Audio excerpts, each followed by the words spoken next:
in those cases, you maybe even more specifically need to lay out. But these are the things that I have been doing. And your blueprint, your rules. Right. Personally, I think the most difficult. Creating visibility not only for yourself, but for others. As well.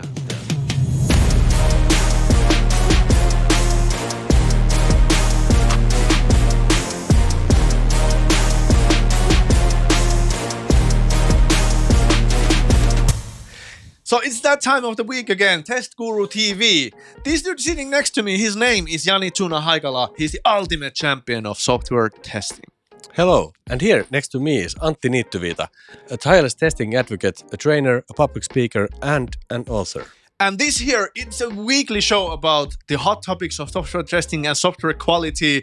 And I cannot pronounce the words here because I'm a Finn. But anyways, this is a show about mental health in software industry because everybody is happier when software works. Welcome to the show. Yeah. So the question of the day, what's the question of today? Question of the day is, how do I know that I have succeeded in testing? Ooh, I think that's a juicy one because I for sure have suffered for these feelings of inadequacy as a tester and feelings of failure even though I have used all my time. So that's a juicy question. How do I know? When's the feeling of failure, do you think? Can you sort of describe what has happened if you feel like you haven't really performed as expected? Yeah, I think it has a lot to do with how I use my time because I feel a failure as a tester when I know that I should be testing. I end up wasting a lot of my time in answering calls, instant messages, emails, meetings, right? And then I have the software there and I know I should be testing it, but I need to configure it somehow to actually be able to start testing, do setup-ing, database configuration, whatever, and just figuring out how do I get myself to test. And then when I finally have some time to test, I may start to make a little bit of progress when I test. Yeah. And then I find this hairy, huge shows up a bug that takes away my attention from actually covering the product into investigating this specific bug. Right. So when I end up wasting most of my time that could be used for covering the product into different things that are not necessarily the specific of testing, then I easily start to feel frustrated, and that to me feels like a failure in a sense. Yeah. That's probably part of the blueprint that I have in my mind. That's my rule, mental rule, that you need to gain coverage to feel successful as a tester. So that has been my belief as a tester before. For me, personally, I think the most difficult situations would be where the software actually is in good shape. Yeah. And you just don't find bugs or that many bugs. So you sort of have these expectations that you need to find. The purpose of testing is to find bugs. And if you're not really finding those, how do I know that I've done a good job? Yeah. But now actually, having listened to you, there's also a situation that comes to my mind where I think I had 2 days to do a testing, and the software was in a really bad shape, and I was finding a lot of bugs. And after the 2 days, I didn't really get that much coverage because I was stumbling into bugs all the time, investigating them, reporting them. So I spent the majority of the time in investigating the bugs. I didn't really get any coverage, and that was actually a situation where I was also feeling like I haven't done enough.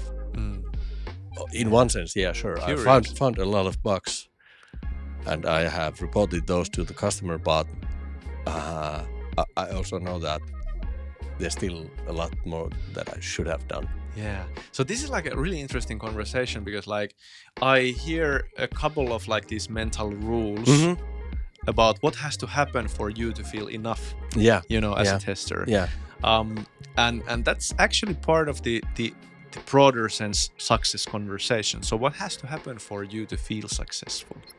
And not only in software testing, I'm just talking to the audience there, but not only in the area of testing, but for example, what has to happen for you financially to feel successful? What has to happen for you in your body to feel successful? So a lot of people that I meet in workshops and trainings, they have hard time like describing what has to happen for them to feel a certain way.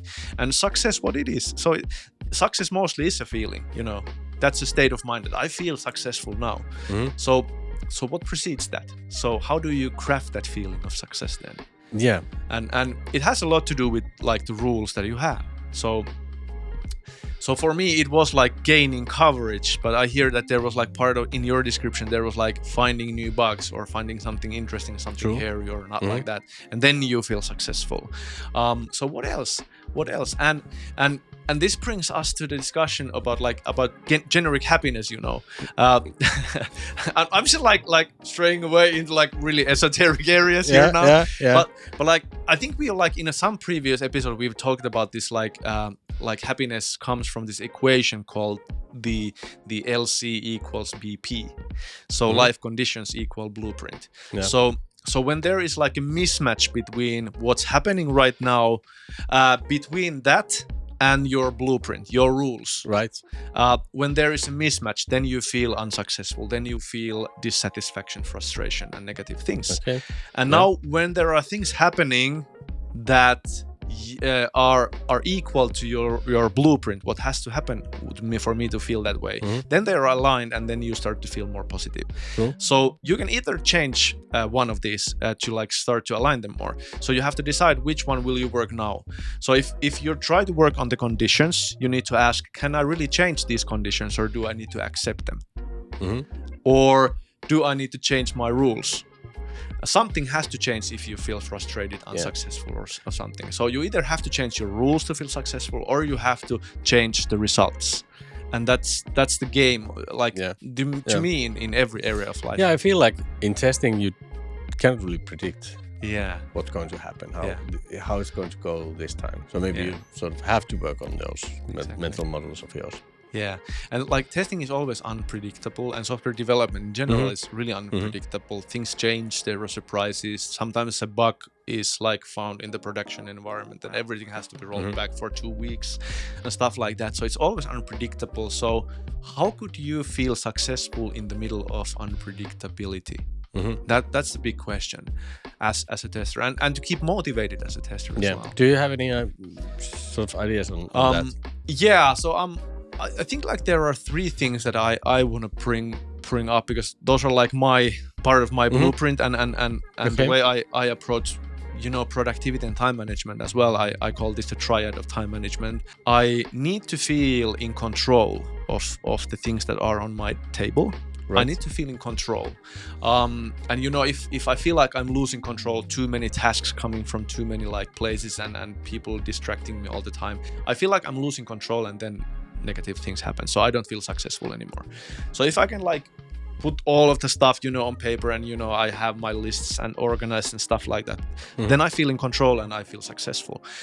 My number 2, I need to feel progress, and that's what you heard in the beginning when I told that I don't gain coverage, then I'm not successful as a tester. So I need to feel progress, and to feel progress, I usually take the stuff that's on my table and I chunk them into workable, like for example 30-minute blocks, and when I get to cross off those blocks, that's a game for me that makes me feel that there's progress in what I do. True. And the third thing is the feeling, this sense of meaning, that there is a deeper meaning into what I do. So there's this action point that I need to take that task on Jira, and it's part of the definition of done. So I have to test 15 minutes. Okay, that could be just only that task on the list. But then when I just spare a few seconds to think about what's the deeper meaning of this feature that I'm testing, and how will it serve us as a team, and how will it serve our clients, just to spare the 10 seconds to think about it, that creates more meaning into working that action point, and then I feel more successful. So control, progress, and meaning are the things that I'm after when I start to work, and that's what brings me the feeling of success now. Yeah, that's really nice. That's really, really thought-provoking. One thing that I might add to that is, and I guess that relates to those situations where I have been, which I mentioned in early in the answering the question, and that's actually in one word, it's reporting. Yeah, reporting about your testing makes a big difference also, because in a situation where you haven't really been finding those bugs, obviously you doubt yourself. And it's also difficult to prove to others that you have actually done any work. It's a social have you even been testing? That's I think is that's the difficulty to it. Yeah, it's true. And reporting is a way to sort of bring it out. What have you actually been doing? So you need to, in those cases, you maybe even more specifically need to lay out. These are the things that I have been doing. That's true. These are the findings. These are the positive findings. I actually tried to surprise the system with this type of scenario, and it performed really well in that situation. So you sort of need to make that visible. What have you been doing? And also in a situation where you have been finding a lot of bugs, but you know yourself that you haven't covered everything, you need to bring out not only the findings, but also the suggestions for the future. These are the areas I didn't have time to test yet. I need to test these. And in addition to me finding 20, 30, 40 bugs in a day or two, I know that when we fix those, there's going to be regression bugs. It's probably something lying underneath those, so I need to test also for those. So you need to have those. Have a plan for the future, and you need to lay it out and make it visible and tell it to other people. And I actually heard that like this having a plan also it like gives you more sense of control in a sense. Exactly. You know, because like when you have a plan about the next steps, it's more likely that you can work according to your plan than someone else like figuring out what you got to do next. So who knows best? Probably you know best what needs to be done in terms of testing next. So if you don't like teach yourself to have suggestions about the next steps, then someone else will start to figure it out for you, and then you most likely are not going to feel satisfied with your work. Then probably you are feeling more and more like a monkey in testing instead of like this like creative artist and the leader that you really should be doing working as. Wow. Well, that was a great take. So creating visibility not only for yourself but for others as well. That's true. That's a big one. That's a big one. And that visibility also like it actually contributes to the sense of progress. It does. And sense of meaning. It does, yes. And when you like think in terms of reporting, you gotta think in terms of why am I doing this? Why was this round of testing done and stuff like that? So there were actually all of those like progress control and meaning. All of it was involved in that. Instrument of like that's reporting. True. Wow. So you've like really made it more simple than I have. So I gotta steal those ideas now. So, you're welcome. Thank you. Always think in terms of reporting what you're doing. So like, that's awesome. But I mean, I think you brought some tools into it, also time boxing and checking those off, and that helps you. That helps you with the reporting. And it's true. I do agree with the control and meaning and all of that progress. So that was very nice also. That's great. Very nice. So, hey everybody, if you have more questions or comments that you want to share your thoughts about this episode and these answers that we brought to the table, so please don't hesitate to use the comments field and let us know. Please also don't hesitate to hammer that like button gently, subscribe to the channel, and share the videos with someone who may benefit from it, because this way we can create more visibility for software testing, and that's the only way to build respect and build like what testing has to be like that's building the mental health in the software industry. Everybody's happier when software works.